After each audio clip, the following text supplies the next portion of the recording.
अस्सलाम वालेकुम ख़वातीन हज़रात, welcome to business school. Munzir Waqas एक दफ़ा फिर से आपकी खिदमत में हाजिर है। दोस्तों, आज का वीडियो बहुत ख़ास है, इसको लाजमी देखिएगा, एक सेकंड भी स्किप मत कीजिएगा। ये मैं सिर्फ अपनी वीडियो बनाने के लिए या उसका वॉच टाइम लेने के लिए नहीं कह रहा, बल्कि जब आप वीडियो देखेंगे तो इंशाल्लाह आप मेरे इस बात से एग्री करेंगे कि आपको ये वीडियो का एक एक स्टेप जो है देखना आपके लिए लाजिम है। आज हम बात करने जा रहे हैं हवाई चप्पल के बिज़नेस को लेके, या इससे दीगर जितने भी बिजनेसेस हैं वो सारे इसमें कवर हो जाएंगे। ठीक है, मेरा मेन फोकस आज रहेगा हवाई चप्पल बनाने वाली मशीन पे, लेकिन आप इस तमाम बातों को, जो तमाम पॉइंट्स मैं आपके सामने रखूँगा, आप इनको किसी भी दूसरे बिजनेस में इम्प्लीमेंट करके देख सकते हैं। आपको ज़रूर ज़रूर ज़रूर फ़ायदा होगा। बहुत सारे लोग जैसा कि जानते होंगे, जो मेरे वीडियोस रेगुलर देखते हैं, कि मैं हवाई चप्पल बनाने वाली जो मशीनरी है वो हम तैयार करते हैं और मेरे अक्सर व्यूअर मेरे से लेते हैं और वो अपना बिज़नेस स्टार्ट करते हैं। मेरे पहले भी इस पर काफ़ी वीडियोस आ चुकी हैं जिसमें मैंने बताया है कि ये हवाई चप्पल बनाने वाली मशीन है, इस तरह से काम करती है, फला फला फला फला। लेकिन आज मैं आपसे रिक्वेस्ट करूँगा, काइंडली हवाई चप्पल बनाने वाली मशीन मत लीजिए तब तक जब तक आप अपनी रिसर्च मुकम्मल ना कर लें। मैं ये हरगिज़ नहीं कह रहा कि आप हवाई चप्पल बनाने वाली मशीन हरगिज़ मत लें, लें ज़रूर, लेकिन उससे पहले कर लें रिसर्च, ताकि आप आने वाले किसी भी नुकसान से बच सकें। रिसर्च आपने क्या करनी है हवाई चप्पल वाली मशीन लेने से पहले, वो बातें हम डिस्कस कर लेते हैं। उसके बाद मैं आपको बताऊंगा कि अगर आप फिर हवाई चप्पल वाली मशीन लेना चाहें तो किस तरह से लेनी चाहिए, क्या सही प्रोसेस है, क्या गलत है, किस तरह से आपको फ़ायदा हो सकता है, किस तरह से नुकसान हो सकता है, ये चीज़ें हम डिस्कस करने जा रहे हैं। कुछ चीज़ें मैं सबसे पहले क्लियर कर देना चाहता हूँ। हमारा मकसद मशीनें बेचना नहीं है, मशीन से प्रॉफिट कमाना नहीं है। हमारा मकसद है ज़्यादा से ज़्यादा लोगों का बिजनेस सेटअप स्टार्ट करवाना। इसीलिए आज की मैं वीडियो ये बना रहा हूँ। अगर मेरा मकसद सिर्फ मशीनें बेचना होता तो मैं ये आज वाली वीडियो कभी भी ना बताता। जब आप वीडियो देखेंगे तो आपको आइडिया हो जाएगा। सबसे पहले आप एक बात जहन नशीन कर लीजिए कि आप जब एक प्रोडक्ट तैयार कर रहे हैं तो आपके कंपेटिटर मार्केट में ऑलरेडी मौजूद हैं। खासतौर पे हवाई चप्पल की बात करें तो चावला, बाटा, इस जैसे बड़े बड़े नाम जो है वो मार्केट में ऑलरेडी बैठे हैं और उन्होंने बड़ा काम किया है और बड़ा नाम कमाया है, और अब वो मार्केट में अपने प्रोडक्ट्स लॉन्च करते हैं और आसानी के साथ सेल कर लेते हैं। और सेम टाइम में कुछ ऐसे कंपेटिटर भी आपको देखने को मिलेंगे सेम शॉप्स पे, सेम बाज़ारों में, सेम जो दुकानदार है उसके पास लोकल ब्रांड्स, मतलब कि जो कि बिल्कुल इसी तरह जिस तरह आप स्टार्ट करना चाह रहे हैं उसी तरह से वो ऑलरेडी काम कर रहे हैं, और उनकी प्रोडक्ट जो है वो लोकल है, वो सस्ती है। ठीक है, वो जिस तरह से भी उन्होंने घर में सेटअप लगाया हुआ है, थोड़ा बड़ा लगाया हुआ है, मैनुअल लगाया हुआ है, ऑटो लगाया हुआ है, वो उन पे डिपेंड करता है। लेकिन बात हो रही है ब्रांड की और लोकल जो प्रोडक्ट है उसकी। जब आपने बिजनेस स्टार्ट करना है तो आपने ये पहले सोच लेना है कि आपने किसके कंपटीशन में आना है। क्या आप बाटा चावला के कंपटीशन में आना चाह रहे हैं या लोकल प्रोडक्ट के कंपटीशन में आना चाह रहे हैं? अगर आप लोकल प्रोडक्ट के कंपटीशन में आना चाह रहे हैं तो आप फिर लोकल सामान ही खरीदेंगे, लोकल रॉ मटेरियल खरीदेंगे और उस पर काम करेंगे।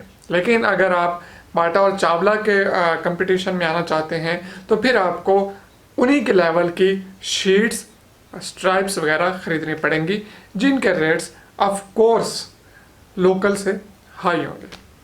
मेरा एक्सपीरियंस है काफ़ी ज़्यादा, डेली बेसिस पे कई लोगों के साथ मेरी डील होती है, कई लोगों के साथ बात होती है मशीन के बारे में, रॉ मटेरियल के बारे में, बिज़नेस के बारे में, कामयाबी के बारे में, नाकामी के बारे में। तो वही बातें मैं आज चाहता हूँ कि आप हजरात के साथ डिस्कस कर सको। अगर आपका माइंड ये है ना कि आप local sheets, local raw material खरीद के बाटा चावला का कंपटीशन करेंगे तो ये आप बिल्कुल गलत सोच रहे हैं। ठीक है, अगर आप सस्ते में काम करना चाहते हैं तो फिर कंपटीशन लोकल का करेंगे। अगर आप बाटा चावला का कंपटीशन करना चाहते हैं तो आपको थोड़ी सी इन्वेस्टमेंट बढ़ानी पड़ेगी, क्वालिटी प्रोडक्ट खरीदनी पड़ेगी। मशीन वही यूज़ होगी, बात चल रही है रॉ मटेरियल की। आपको रॉ मटेरियल अच्छा खरीदना होगा, ठीक है। सबसे पहले अपनी मार्केट रिसर्च करें। ये नहीं कि वीडियो देखी और फ़ौरन से कॉल मिला दी कि भैया मुझे मशीन दे दो और सोच लिया कि मशीन लगाऊंगा रातों रात अमीर हो जाऊंगा। ऐसा पॉसिबल नहीं होता। पहले रिसर्च ज़रूरी है, और ये सिर्फ इस बिज़नेस में नहीं है, दुनिया जहान का आप कोई भी बिज़नेस करना चाहते हैं, बेशक आपने वो वीडियो देखी है या कहीं से कोई आइडिया लिया है, उस पर सबसे पहले रिसर्च करना आपके लिए नहायत ज़रूरी है। अदरवाइज़ नुकसान के चांसेस जो हैं वो 90% रहते हैं और फ़ायदे के चांसेस या कामयाब होने के चांसेस सिर्फ 10%। इसलिए अब आपको अंदाज़ा हो गया होगा कि रिसर्च करना कितना ज़रूरी है। बाज़ दोस्त होते हैं जो पहले मशीन ऑर्डर कर देते हैं, पेमेंट भी कर देते हैं, बाद में उन्हें याद आता है कि नहीं ये तो मेरा कंपटीशन तो बाटा वाले तो भाई इतनी क्वालिटी की चीज़ दे रहे हैं, तो ये कैसे होगा।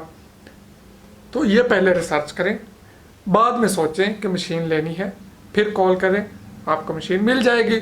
मशीन मिलने में कोई बड़ा आपके रास्ते में रुकावट आने वाली नहीं है। जब आपने ये डिसाइड कर लिया है कि आपका कंपटीशन आपने किसके साथ करना है, लोकल मार्केट को टच करना है या ब्रांड्स के साथ आपने कंपटीशन करना है, उसके बाद आप मार्केट में जाएं, देखें उन प्रोडक्ट्स के क्या रेट्स हैं, उनकी सेलिंग प्राइस क्या है, वो मार्केट में ऑलरेडी किस रेट पे सेल हो रहे हैं, होल सेलर उन्हें किस रेट में खरीद रहा है, दुकानदार किस रेट में खरीद रहा है, डिस्ट्रीब्यूटर किस रेट में खरीद रहा है, और वो आगे कस्टमर को किस रेट में दे रहा है। जो आपने ये अंदाज़ा लगा लिया, ये रेट्स वगैरह ले लिया डिफरेंट ब्रांड्स के, लोकल्स के, सब के, उसके बाद आप अपना बजट बनाएं कि आपकी जो कास्टिंग आ रही है एक जूते पे वो कितनी आ रही है। जब आप ये दोनों चीज़ों का कंपैरिजन करेंगे तो आपके पास प्रॉफिट रेशो जो है वो बिज़नेस स्टार्ट करने से पहले ही निकल आएगी। आपको पता चल जाएगा कि एक जूते में मुझे इतना प्रॉफिट हो सकता है। और मेरे ख्याल में अगर आपको होल सेल में एक जूते में 8 से 10 रुपये प्रॉफिट होता हुआ नज़र आ रहा है तो आपको ये बिज़नेस कर लेना चाहिए, क्योंकि आप रिटेल में तो कर नहीं रहे कि 50 या 100 रुपये बचाएंगे। आप जब होल सेल में करते हैं तो फिर प्रॉफिट कम रखा जाता है, सेल ज़्यादा की जाती है।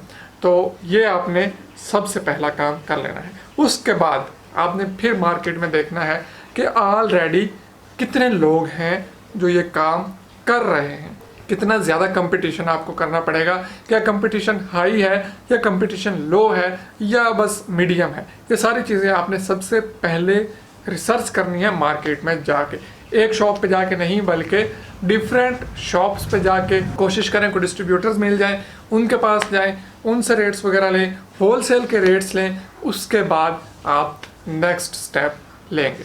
जब आपने ये दो चीज़ें कर ली तो अब तीसरी चीज़ आपने ये देखनी है कि इस चीज़ की आपके इलाके में, आपके शहर में मार्केट भी है या नहीं, सेल भी होती है या प्रोडक्ट या नहीं होती।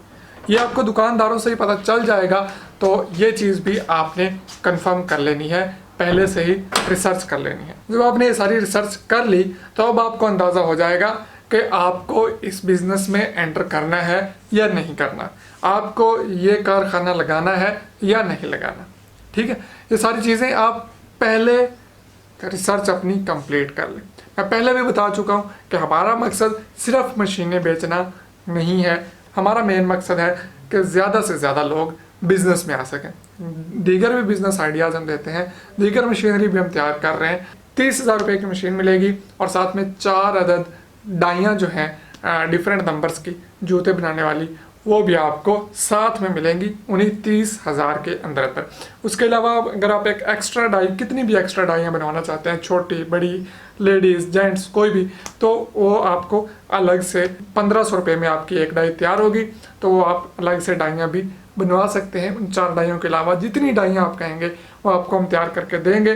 1500 रुपये एक डाई के हम आपसे चार्जेस लेंगे तैयार करने के। तो ये जूता बनाना बिल्कुल सिंपल सा काम है, आप घर बैठ के आराम के साथ कर सकते हैं। इसमें कोई साइंस नहीं यूज़ होती कि आपको इसके लिए कोई कारीगर रखना पड़ेगा, या आप एक कमरे में बैठ के भी स्टार्ट कर सकते हैं और आराम के साथ इसको मार्केट कीजिए। एक बंदा भी कर सकता है, एक बंदा तैयार करता जाए, दूसरा बंदा आपको मार्केट पे रख लें, या अगर एक बंदा ही रात को तैयार करे और दिन टाइम जाके 2 घंटे मार्केट भी कर सकता है, इसमें कोई बड़ी दिक्कत वाली बात नहीं है। ये अब उस बंदे पे डिपेंड करेगा कि वो कितना कंपेटिटिव है और कितना वो तेज़ी के साथ काम करना जानता है। तो अगर आप मशीन खरीदना चाहते हैं तो नीचे डिस्क्रिप्शन बॉक्स में मेरा व्हाट्सएप नंबर भी दिया हुआ है। तब ये होता है कि जब अभी मैं वीडियो बना रहा हूँ तो बहुत सारे लोग एट अ टाइम मैसेज करना शुरू कर देंगे, तो फिर ये होता है कि सैकड़ों मैसेज आ रहे होते हैं, तो स्टेप बाय स्टेप मेरी कोशिश होती है कि मैं सबको रिप्लाई करता जाऊँ। बाज़ औक़ात ऐसा भी होता है कि इतने ज़्यादा मैसेज आते हैं कि एक बंदे की बारी 3 दिनों के बाद आती है, तो आप बस थोड़ा हौसला रखा कीजिए। पहली मैसेज में ही अपनी सारी बात लिख के कि ये मेरा मसला है, इस टॉपिक पे मुझे बात करनी है, मुझे रहनुमाई कर दें। बजाय इसके कि आप एक मैसेज करें अस्सलाम वालेकुम, फिर मैं पूछूं वालेकुम सलाम, फिर आप आगे कन्वर्सेशन चलते चलते वो आपका ही नुकसान है। आपको हफ्ते बाद फिर जवाब मिलता है तो फिर आप कहते हैं कि ये गलत बात है। तो ये गलत बात आप भी करते हैं कि बार बार मैसेज करते हैं और हाल वाल पूछने लग जाते हैं। पहले मैसेज में अपना मुद्दा बयान किया कीजिए और उसको छोड़ दिया कीजिए, उसके बाद मैसेज मत किया कीजिए। मैं जैसे ही आपका मैसेज पढ़ूंगा आपको डिटेल के साथ स्टेप बाय स्टेप सारी बातों का जवाब दे दूंगा। उम्मीद करता हूँ आपको आज का वीडियो पसंद आया होगा। पसंद आया तो लाइक शेयर और सब्सक्राइब करना हरगिज़ मत भूलिएगा। दुआ में याद रखिए, इजाज़त दीजिए, अल्लाह हाफिज़।